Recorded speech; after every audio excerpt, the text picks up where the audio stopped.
मुच्यते। पूर्णस्य पूर्णमादाय पूर्णमेवावशिष्यते। ॐ शान्ति शान्ति शान्तिः। भद्रं कर्णेभिः शृणुयाम देवान् भद्रं पश्येमाक्षभिर्यजत्राः स्थिरैरङ्गैस्तुष्टुवांसस्तनूभिर्व्यसेमहि देवहितं यदायुः। ॐ शान्ति शान्ति शान्तिः। स्वस्ति न इन्द्रो वृद्धश्रवाः स्वस्ति नः पूषा विश्ववेदाः स्वस्ति नस्तार्क्ष्यो अरिष्टनेमिः स्वस्ति नो बृहस्पतिर्दधातु। ॐ शान्ति शान्ति शान्तिः। प्रज्ञानं सुप्रतानं स्थिरचरनिकरव्यापिभिर्व्याप्य लोकान् भुक्त्वा भोगांस्तवेष्टान् पुनरपि दृष्टोद्भासितान् कामजन्यान् हित्वा सर्वान् विशेषान् स्वपतिमधुरभुक् मायया भोजयन्नो माया संख्यातुरीयं परममृतमजं ब्रह्म यत्तं नतोऽस्मि।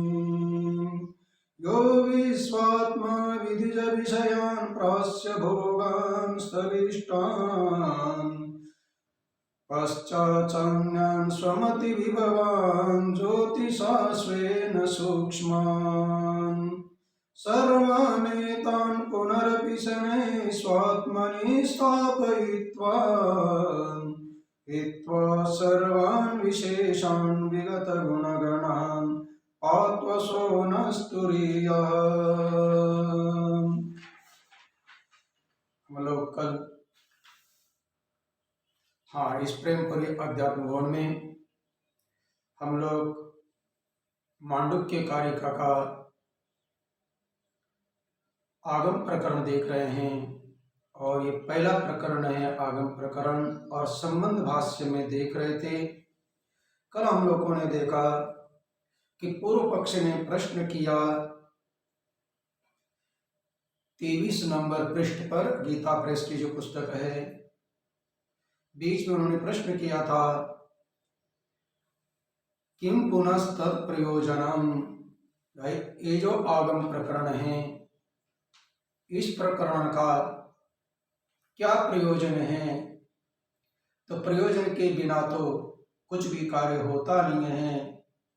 प्रयोजन कहिए, फल कहिए, लाभ कहिए, कुछ ना बेनिफिट कहिए, ये हुए बिना कोई व्यक्ति किसी कार्य में प्रवृत्त होता नहीं है।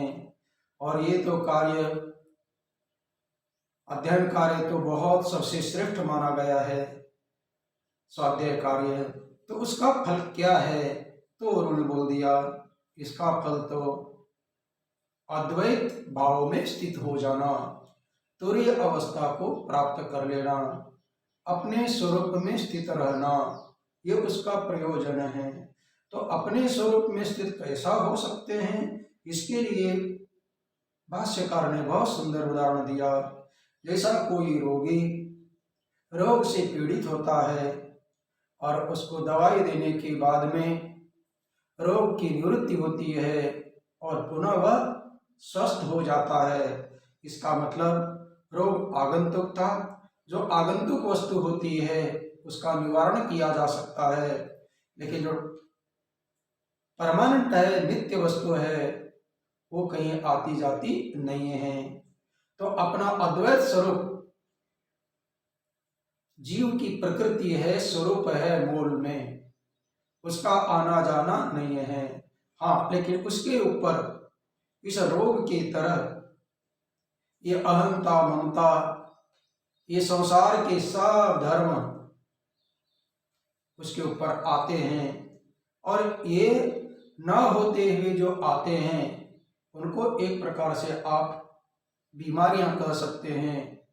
जैसे शरीर में पहला स्वस्थ था, एक एक एक एक आती रहती है बीमारी, तो इसी प्रकार चिदानंद रूपः शिवोहम शिवोहम ये तुरीय अवस्था मूल में है।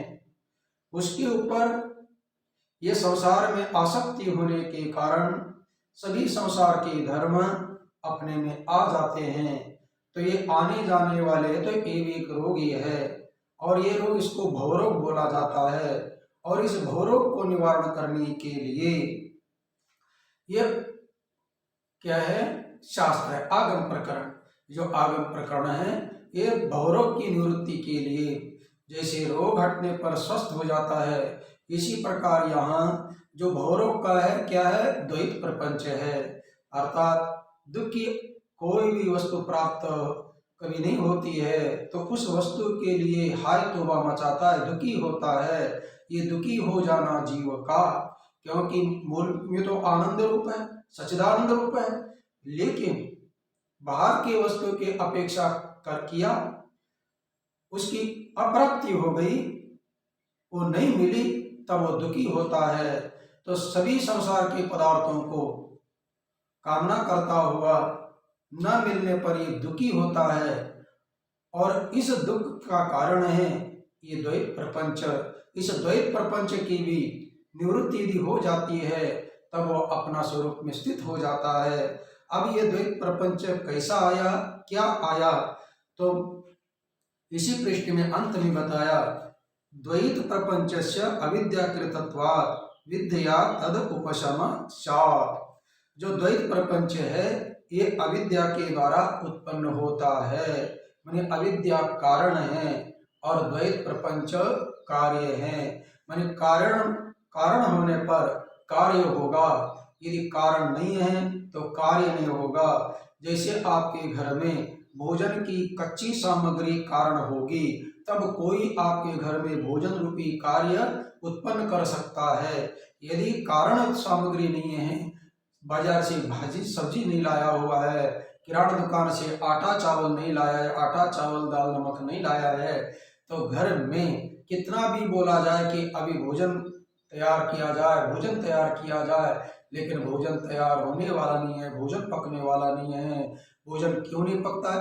अरे गैस है, चूल्हा है, लाइटर है, सब कुछ है, बर्तन है, सब तैयारी है। आचार्य बनाने वाला आचार्य है, मतलब बनाने वाला रसोईया है, लेकिन वो बोलता है कि नहीं बनाऊंगा जी। किससे बनाऊंगा?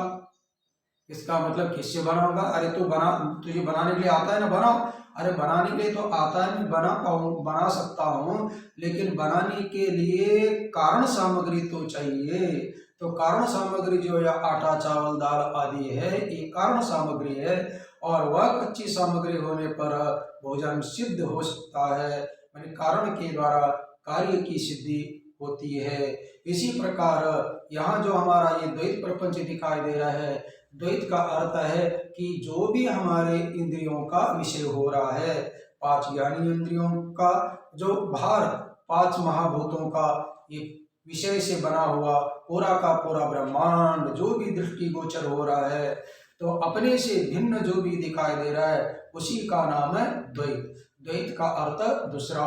किससे दूसरा? एक वस्तु से दूसरी वस्तु तो है ही है, लेकिन उस दूसरे को पहला ये मेरे से भिन्न ऐसा तो समझे, क्योंकि हम तो जो अद्वैत भाव है मूल में वो तो निरंतर है, लेकिन उससे भिन्न कोई ना कोई दूसरा भाव जो जड़ भाव, मिथ्या भाव, ये प्रपंच, इस सब को बोलते हैं द्वैत भाव।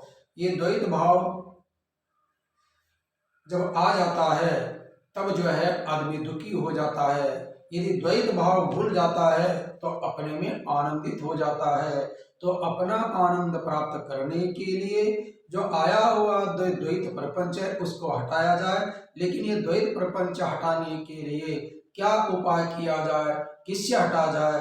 क्योंकि दो प्रकार के पदार्थ होते हैं, एक प्रातिभाषिक पदार्थ होते हैं और एक व्यवहारिक पदार्थ होते हैं। प्रातिभाषिक पदार्थ तो अल्प काल के होते हैं, जैसे स्वप्न काल के पदार्थ प्रातिभाषिक होते हैं, और अज्ञान के द्वारा रस्सी के ऊपर सर्प हो, सुक्ति के ऊपर चांदी हो, और या स्थूल के स्थानों के ऊपर पुरुष हो, ये प्रतीति होती है, ये अल्प काल की प्रतीति है, क्योंकि ये कोई अपने मूल कर्मों के द्वारा ये वस्तु बनी नहीं है, इसलिए इनको प्रातिभाषिक पदार्थ बोलते हैं, केवल दिखने मात्र के है। किंतु जो व्यवहारिक पदार्थ बने हैं, इतना बड़ा अपना जो है बंगला है, व्यापार है, रोड है, मुंबई है, ये पूरा का पूरा विदेश है, ये इतना बड़ा लंबा चौड़ा संसार आंखों से दिखता है, देख के आए हुए लोग है, तो इनके लिए जो द्वैत है, इनका कैसा नाश हुआ जाए, रोग की तो निवृत्ति हो जाती है दवाई के द्वारा। और क्या बोलते हैं, प्रातिभाषिक पदार्थ की तो थोड़ा सा अधिष्ठान का ज्ञान होने के बाद में सर्प आदि प्रातिभाषिक है, रस्सी का ज्ञान होने पर वो चले जाते हैं। वैसा यहाँ पर जो द्वैत प्रपंच ये ब्रह्मांड दिखाई दे रहा है, ये जानने के लिए इसका ज्ञान होने मात्र से इसका अधिकरण का ज्ञान करना है। इसका अधिकरण है आत्मा। जैसे रस्सी के ज्ञान से सर्प चला गया, इसी प्रकार आत्मा के ज्ञान से आत्मा के ऊपर आने वाला जो प्रपंच है, द्वैत है, ये चला जाएगा। लेकिन ये कैसा चला जाएगा, ये तो डंडा मार के तो जाएगा नहीं है, ज्ञान के द्वारा ही जाएगा, क्योंकि अज्ञान के द्वारा भास रहा है। तो इसको बोलते हैं कि अविद्या के द्वारा ये अनात्म पदार्थ भास रहे हैं। जो आत्मा नहीं है उनको बोलते हैं अनात्मा। एक आत्मा अद्वैत हो गया और इस आत्मा को छोड़कर दूसरा द्वैत हो गया। द्वैत अनात्म वस्तु है और अद्वैत नित्य वस्तु है। आत्मा अनात्मा, तो अनात्मा का अर्थ होता है कि पूरा का पूरा प्रपंच। हमारा शरीर अनात्म पदार्थ है और शरीर जिसके ऊपर स्थित है, दिखाई दे रहा है, भास रहा है, उसको बोलते हैं आत्म तत्व बोलिए, आत्मा बोलिए। जो आत्मा, रस्सी के ऊपर सर्प दिखता है, रस्सी यदि अधिष्ठान ना हो तो सर्प दिखाई देने का कोई कारण नहीं रहेगा। सर्प दिखता है तो उसका कोई ना कोई क्या होना चाहिए, आधार होना चाहिए। आधार के बिना आदि नहीं रहता है, अधिष्ठान के बिना अध्यस्त पदार्थ नहीं होता है। नीचे जो हम लोग कुर्सी है, कुर्सी को बोलते हैं हमारा आधार और हम है उसके ऊपर आदेय। कुर्सी को अभी ये मेरा आसन है, इस आसन को बोलते हैं आधार और मैं हो गया आदेय, ये हो गया अधिष्ठान और उसके ऊपर मैं बैठा तो अध्यस्त। जैसे ये पुस्तक है आदेय और ये है आधार, और पुस्तक हो गया अध्यस्त और ये चौकी हो गए अधिष्ठान। व्यासपीठ बोलिए, अधिष्ठान, अध्यस्त, आधार, आदेय भाव दो में बनता रहता है। तो कहने का तात्पर्य आधार के बिना आदेय नहीं हो सकता है। रज्जु यदि वहाँ रस्सी यदि मंद अंधकार में नहीं गिरती तो किसी को सर्प का भान होता नहीं था। जो सर्प का भान हो रहा है, सर्प की प्रतीति हो रही है, उसका कारण है वहाँ कुछ ना कुछ आधार पड़ा हुआ है और वो रस्सी है। इसी प्रकार यहाँ पर जो हमारा आत्मा है वो आधार है और उस आत्मा के ऊपर ये पूरा शरीर आदि एक पिंड, यद पिंडे तद ब्रह्मांडे, इस शरीर को पिंड नाम दिया जाता है। और आज भी आप लोग पंजाब में जाए तो देहात को बोलते हैं पिंड। किस गांव में रहते हैं ऐसा नहीं बोलते, किस पिंड में रहते बोलते हैं, किस पिंड में। तो जो पिंडे तद ब्रह्मांडे, तो कहने का तात्पर्य ये पिंड अनात्म पदार्थ आत्मा के ऊपर भास रहा है। किसके कारण भास रहा है, किसके कारण दिखाई दे रहा है, इसके अधिष्ठान के ज्ञान नहीं होने के कारण, रस्सी का ज्ञान नहीं होने के कारण रस्सी के ऊपर सर्प दिखाई दे रहा है। थी रस्सी, उस रस्सी के ऊपर सर्प क्यों दिखाई दिया, तो माना जाएगा कि उसका जो अधिष्ठान है, आधार है, उसका जो है वास्तविक ज्ञान नहीं होने के कारण, क्योंकि वहां पर क्या है, एक कुछ है अपना, क्या बोलते हैं, भ्रम होने के लिए कारण सामग्री चाहिए। जैसे भोजन बनने के लिए कारण सामग्री चाहिए, इसी प्रकार रस्सी के ऊपर सर्प रूपी जो भ्रम हो रहा है उसके लिए कारण सामग्री क्या है। अंधकार में कुछ वस्तु दिखाई दे रहे हैं, सामान्य का ज्ञान और विशेष का अज्ञान, मंद, अंधकार आदि इस प्रकार के कारण। सामान्य का ज्ञान होना चाहिए, विशेष का अज्ञान होना चाहिए, तब वो भ्रम की सामग्री होती है।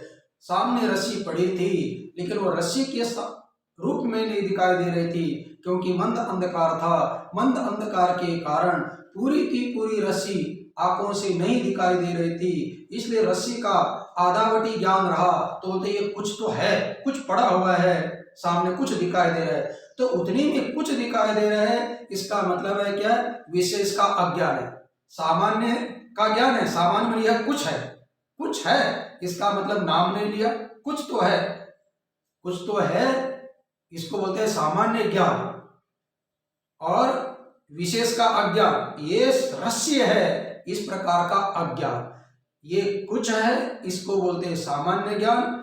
ये रहस्य है, इसको बोलते हैं विशेष अज्ञान है, हमें उसका पता नहीं चाहिए, रहस्य ऐसा ज्ञान नहीं हो रहा है, मन विशेष का अज्ञान है, सामान्य का ज्ञान है। फिर अंध का अपना पूर्व में संस्कार थे, ऐसा कुछ लंबा क्या हो सकता है, तो तुरंत किसी को सर्प का भान होगा, किसी को अपना माला पड़े हो तो माला की तरह दिखाई देगा, किसी को दंडा दिखाई देगा, किसी को जो है जमीन में पड़े हुए छिद्र भूछिद्र बोलते हैं। अब गर्मी के समय में आप लोग जाएंगे इधर तो बहुत बढ़िया जो है दरारें दिखाई देती हैं, अपना जमीनों में पानी के अभाव में बड़े बड़े ढेले हो जाते हैं।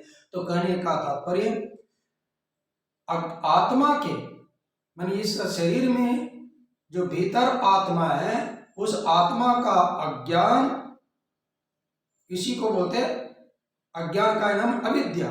माने उस अविद्या के द्वारा ये शरीर रूपी द्वैत भास रहा है।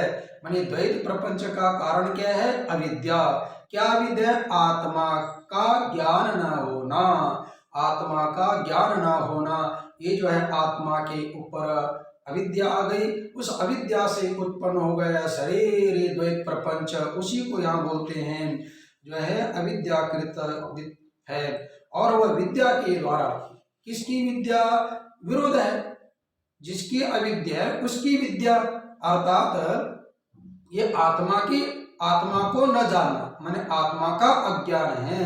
तो आत्मा के अज्ञान को बोल दिया अविद्या, और आत्मा का जो ज्ञान है उसको बोल दिया विद्या। जैसे रस्सी के अज्ञान से, माने रस्सी की अविद्या से सर्प रूपी द्वैत की प्रतीति हो गई। सर्प रूपी द्वैत की प्रतीति किससे हो गई, रस्सी रूपी अविद्या के कारण। माने रस्सी अविद्या माने न जानना, न वेद्य थे अविद्या, अर्थात उसका ज्ञान न होना, वही अज्ञान कहिए, अविद्या कहिए। रस्सी के अज्ञान से, रस्सी के अविद्या से सर्प का ज्ञान हो रहा है। और जब रस्सी का ज्ञान होगा, रस्सी की विद्या होगी, रस्सी को जाने जाएंगे, तब इसकी निवृत्ति होगी। इसी प्रकार जो द्वैत का ज्ञान हो रहा है, ये आत्मा के अज्ञान के कारण है, उसकी निवृत्ति हो जाए, विद्या तद उपशमस्यात्, विद्या के द्वारा उसकी निवृत्ति होती है। कौन सी विद्या, तो ब्रह्म विद्या।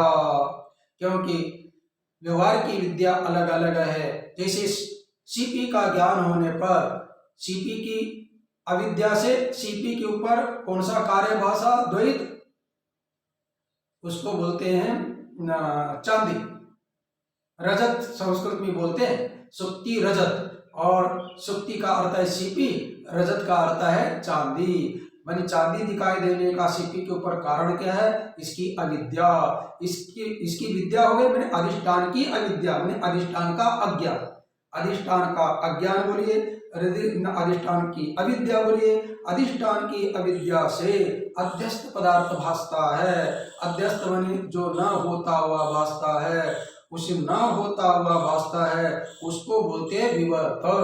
माने अधिष्ठान की सत्ता व्यवहारिक, और अध्यस्त पदार्थ की सत्ता प्रातिभाषिक। अधिष्ठान हो गई रस्सी, रस्सी कहिए, रज्जु कहिए, इसकी व्यवहारिक सत्ता है और व्यवहारिक सत्ता से अतिरिक्त प्रातिभाषिक सत्ता सर्प की है। इसलिए अधिष्ठान सत्ता से अतिरिक्त सत्ता वाला जो पदार्थ होता है उसको बोलते हैं विवर्त, और विवर्त का अर्थ होता है केवल न होता हुआ दिखाई देना।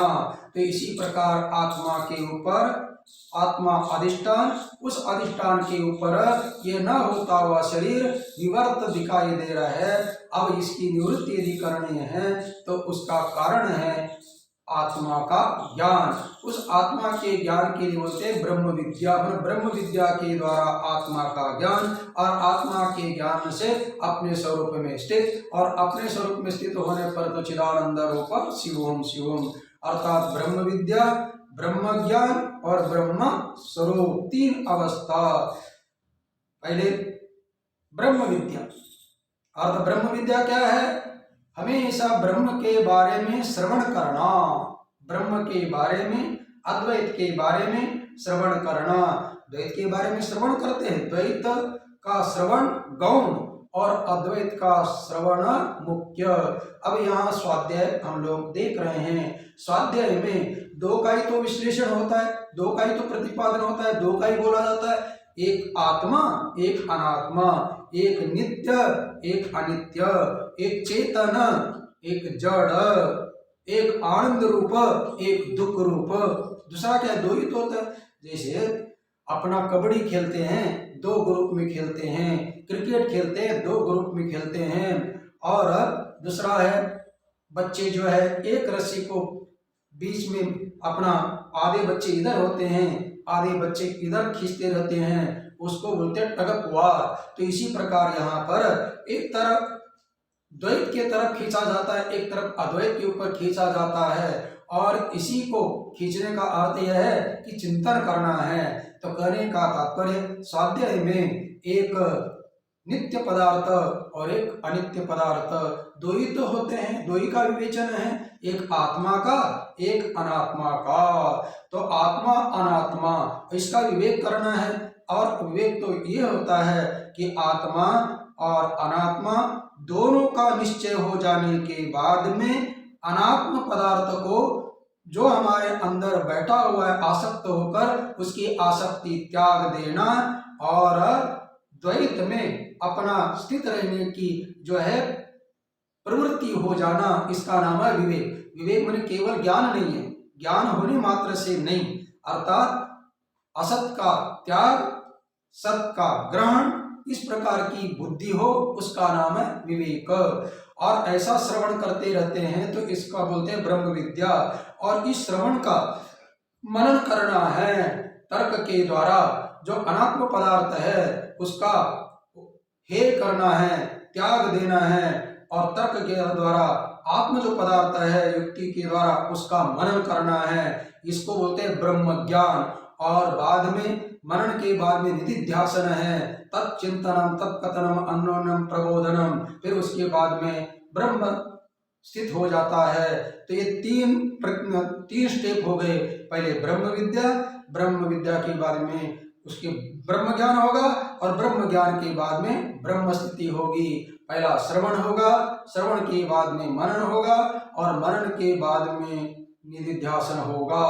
कर्म से होता है, जैसे गाय अपना घास खा लेती है, घास खाने के बाद में बैठती है और पेट से बाहर निकालती रहती है, मुख में अपना जुगाली करती है, उसको बोलते हैं जुगाली करना, बार बार बार बार दांत से पीसती रहती है, और इतना पीस पीस पीस कर वो घास को नरम कर देती है, और फिर उस घास का अंदर विकार अलग हो जाता है, गोबर अलग हो जाता है, उसमें रक्त के लिए अलग भाग जाता है, मांस के लिए अलग भाग जाता है, ये सब प्रक्रिया बन जाती है।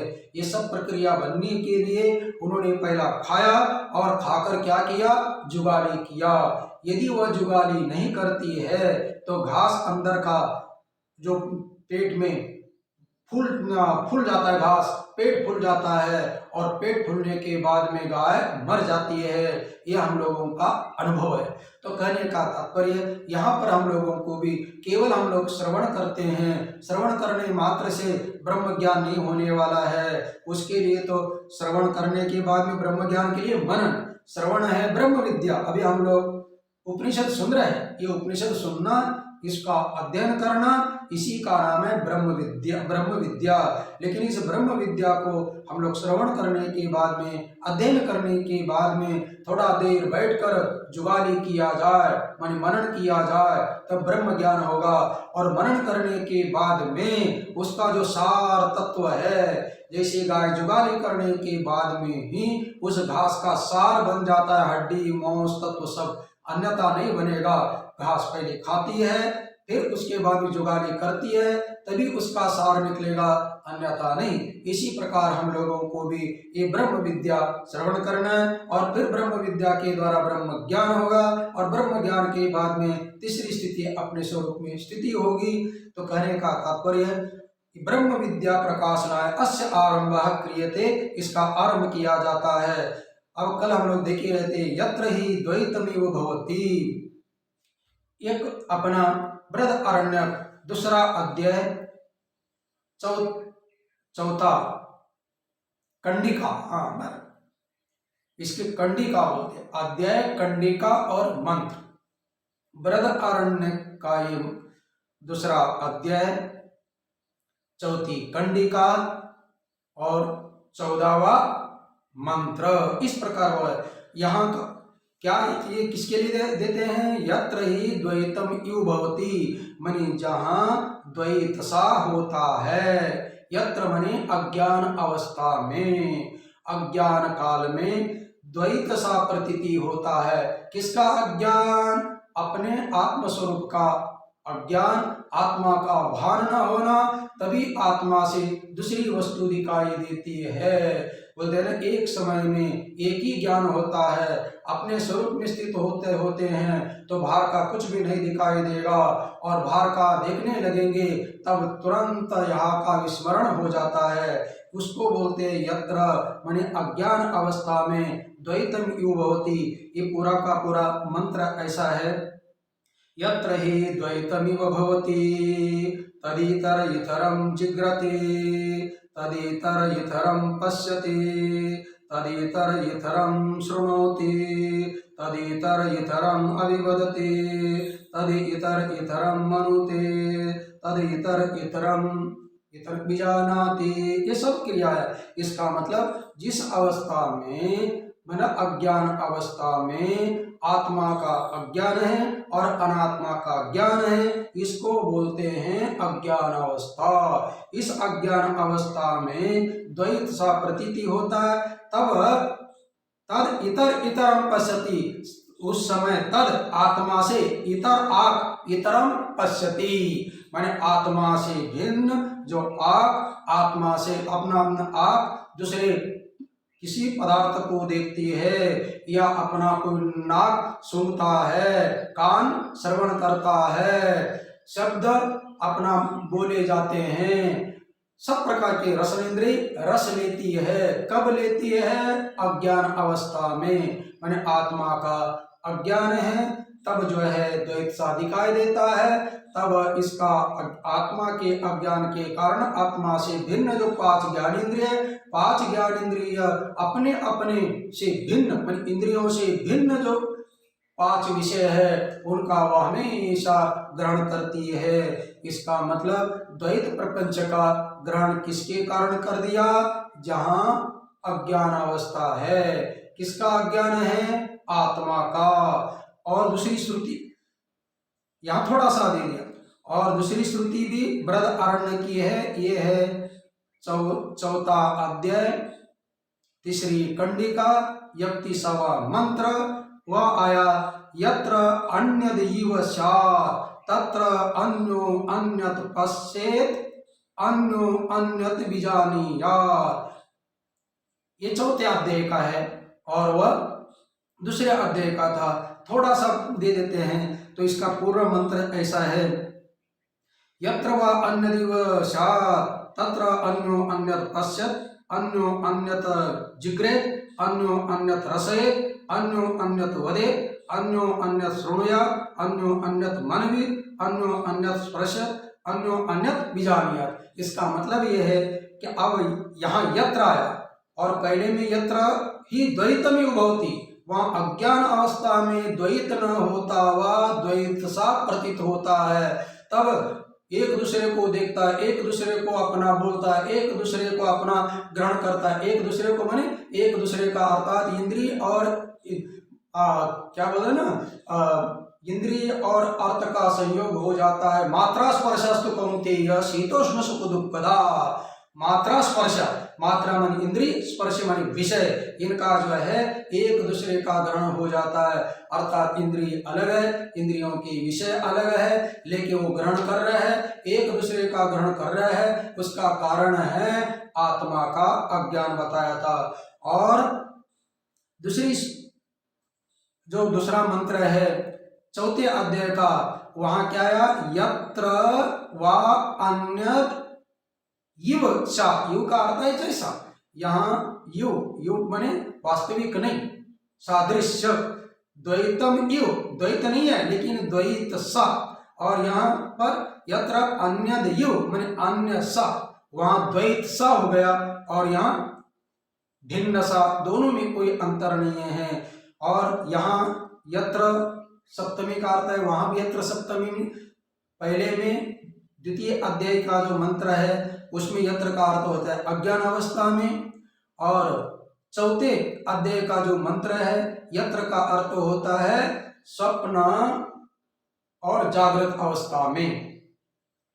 स्वप्न और जागृत अवस्था में क्या हो जाता है, अन्य अन्यत् सा, वहां स्वप्न अवस्था में या जागृत अवस्था में आत्मा को न जानने के कारण, क्योंकि आत्मा किस अवस्था में है, सुखेन अहम अस्वाप्सम किंचित अवेदिशम, मैं सुख से सोया था, कुछ भी मैं नहीं जाना, बिल्कुल कुछ भी नहीं जाना। इसका मतलब सुसुप्ति अवस्था में मात्र आत्मा रहता है। हाँ, जागृत अवस्था में उसका अनुभव बताते हैं, लेकिन सुषुप्ति अवस्था में मात्र अद्वैत की स्थिति, अगाढ़ निद्रा में आनंद की बैटरी चार्ज हो रही है। और जागृत अवस्था और स्वप्न अवस्था, इन दोनों अवस्था में एक दूसरों को देखना, एक दूसरों को बोलना, एक दूसरों को सुनना, एक दूसरों का रस लेना, एक दूसरों को अपना गंध आदि लेना, इस सभी क्रियाएं हो जाती है।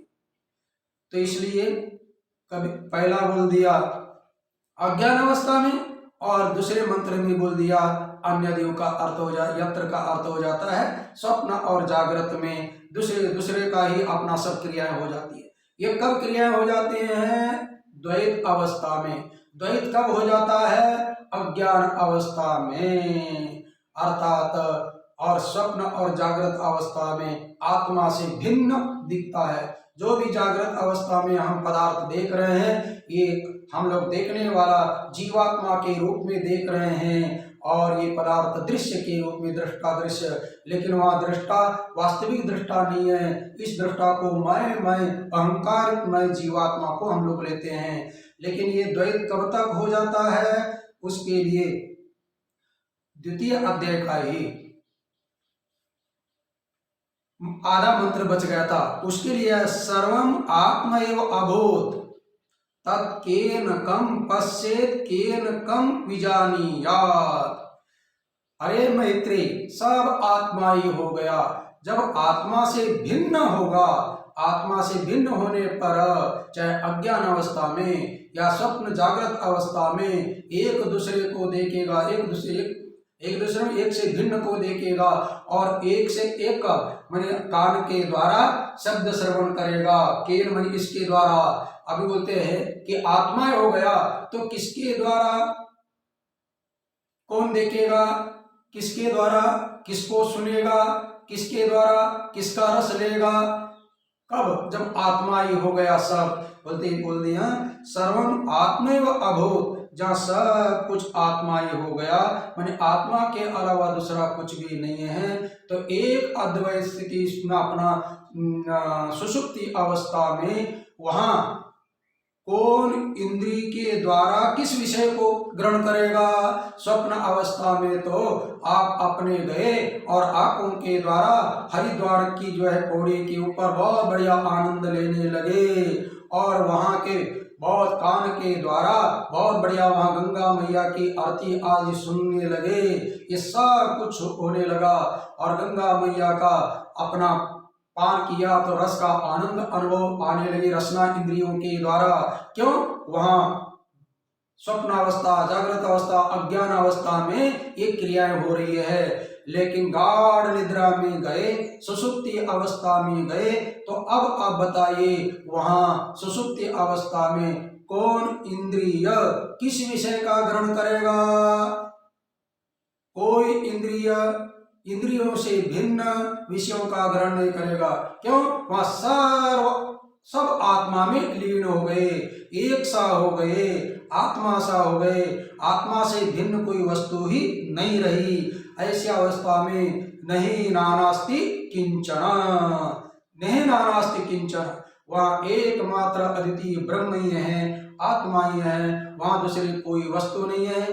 दूसरी वस्तु होगी तब जो है एक दूसरों को देखेगा, एक दूसरों को बोलेगा, सब कुछ क्रिया करेगा। मैंने संसार की क्रियाएं करने के लिए आत्मा से भिन्न कोई इंद्रिय और इंद्रियों का विषय हो तब ये क्रियाएं होती है, किंतु आत्मा ही हो गया जैसा सुषुप्ति अवस्था में, उस समय कोई क्रियाएं किसी इंद्रियों के द्वारा होती नहीं है। इसी प्रकार ब्रह्म विद्या के द्वारा श्रवण करते करते करते ब्रह्म ज्ञान हुआ और ब्रह्म ज्ञान के द्वारा अहम ब्रह्मास्मि, वह ब्रह्म मैं हूँ, इस प्रकार स्थित हो जाने के बाद में वहाँ कौन किसको देखेगा? क्यों नहीं देख सकता है? इसका मतलब है वहाँ कार्य कारण जो द्वैत था वो समाप्त हो गया। नहीं नानास्ति किंचन, अब कुछ भी नहीं है। पहला ये द्वैत कार्य अलग था और आत्मा का अज्ञान था, कार्य कारण भाव वहाँ हो रहा था। आत्मा का अज्ञान कारण है और द्वैत का ज्ञान कार्य है। जहाँ कार्य कारण भाव होता है वहीं सब क्रियाएं चलती है और कार्य कारण भाव समाप्त हो गया, सब कुछ रहता नहीं है। तो ऐसे अवस्था में कोई किसी को देखता नहीं। इसका मतलब ब्रह्म विद्या के द्वारा द्वैत प्रपंच की निवृत्ति होती है, ये सिद्ध हुआ। और ये द्वैत प्रपंच आता किसके द्वारा है? अपने स्वरूप के अज्ञान से आता है। और जाता किससे है? अपने स्वरूप के ज्ञान से जाता है। रस्सी के ऊपर सर्प क्यों आया? रस्सी के अज्ञान से आया। रस्सी के अज्ञान से जो क्या आया? सर्प आया। और अब जाएगा किसके द्वारा? रस्सी के अज्ञान से, रस्सी के ज्ञान से जाएगा। मैंने रस्सी के अज्ञान से सर्प आया और रस्सी के ज्ञान से भाग गया। तो इसको बोलते हैं आने जाने वाले को बोलते हैं मिथ्या वस्तु। आने जाने वाले को नित्य अनित्य बोलते हैं। मिथ्या, अनित्य, अनात्म पदार्थ, जड़ पदार्थ, द्वैत प्रपंच बोलते हैं। वो किसके कारण आए थे? अज्ञान के कारण। कारण है तो कार्य है, कारण नहीं है तो कार्य नहीं है। रस्सी का अज्ञान है तो सर्प रूपी कार्य आया और रस्सी का ज्ञान होने पर रस्सी का अज्ञान रूपी कारण हट गया तो सर्प भी निकल गया। सर्प किसके कारण भास रहा था? भासने वाले वस्तु को बोलते हैं आरोपित। आरोपित है बोलते हैं अध्यास, बोलते हैं अध्यास हो रहा है, भ्रम हो रहा है। मैंने रस्सी के अज्ञान से सर्प का भान हुआ। इसका मतलब रस्सी अधिष्ठान के अज्ञान से रस्सी अधिष्ठान के ऊपर सर्प का अध्यास हुआ और सर्प अध्यस्त हुआ, बोलते आरोपित हुआ, अध्यस्त हुआ, भ्रम हुआ। उसकी निवृत्ति मैंने अध्यस्त की निवृत्ति बोलिए, आरोपित की निवृत्ति बोलिए या भ्रम की निवृत्ति बोलिए, अधिष्ठान के ज्ञान से होती है। सर्प के जी निवृत्ति हो गई, माने सर्प अध्यस्त है, सर्प अध्यस्त की निवृत्ति के लिए क्या करने की जरूरत पड़ी? जहां उसका अधिष्ठान है, जिसके ऊपर भास रहा है वह रस्सी है, रस्सी के अधिष्ठान ज्ञान से सर्प अध्यस्त की निवृत्ति हो गई। मैं आरोपित की निवृत्ति अधिष्ठान के ज्ञान से होती है। इसी ऊपर आरोपित कौन है? सर्प है। अनारोपित कौन है? अधिष्ठान रस्सी है। अनारोपित अधिष्ठान रस्सी का ज्ञान होने पर अध्यस्त आरोपित सर्प की निवृत्ति होती है। इसी प्रकार आत्मा अधिष्ठान जो अनारोपित है उसके ऊपर आरोपित है, उसके अविद्या से कहिए अज्ञान से आरोपित है, द्वैत प्रपंच है। और उस द्वैत प्रपंच के कारण सब कुछ प्रपंच व्यवहार हो रहा है। और इस सब की निवृत्ति के लिए अधिष्ठान का ज्ञान अर्थात ब्रह्म का ज्ञान, आत्मा का ज्ञान होते ही पूरा का पूरा निवृत्ति हो जाती है। ओम पूर्णमिदं पूर्णात् पूर्णमुदच्यते पूर्णस्य पूर्णमादाय पूर्णमेवावशिष्यते। ओम शांति शांति शांति। सच्चिदानंद भगवान की